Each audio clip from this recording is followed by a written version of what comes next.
Carabes. Il s'agit de son 7e but cette saison et d'un 12e point dans la campagne. La rondelle est très rapidement jouée avec Cédric Desruisseaux. Pousse en arrière.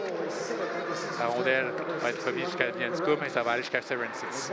Sur la pointe, Dion fait un tir. La rondelle a été arrêtée par Brennan. Ça va une fois de plus à Dion. Le tir, ça a été tout juste en avant. C'est bloqué. Il y avait même une rondelle libre. Dion fait un tir, ça a été bloqué. Elle se tire ici devant. Et c'est le but!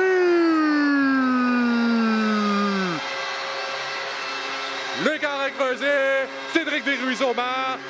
C'est maintenant 2-1, toujours en faveur du Thunder d'Adirondack. Cédric Desruisseaux, son 6e cette saison, même son 12e point.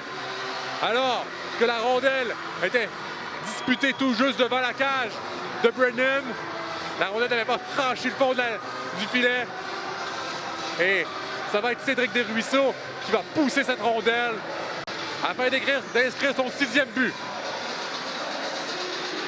Poulain va être remporté. On va effectuer un dégagement. Ça a même été touché par Salini. Moins de 10 secondes à faire à la partie.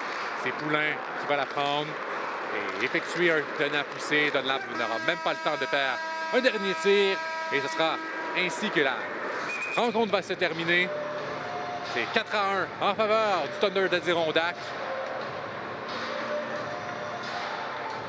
Et une deuxième victoire au Colisée Vidéotron en peu de temps pour la formation d'Adirondack. Lyon Trois-Rivières devront essuyer un 3e revers après les 2 défaites face aux Mariners samedi et dimanche. Ils l'avaient remporté par contre vendredi dernier et devront prendre la route vers la Virginie demain. Chapitre des tirs final, c'est 29 tirs à 25, donc 4 de plus en faveur de la formation trifluvienne.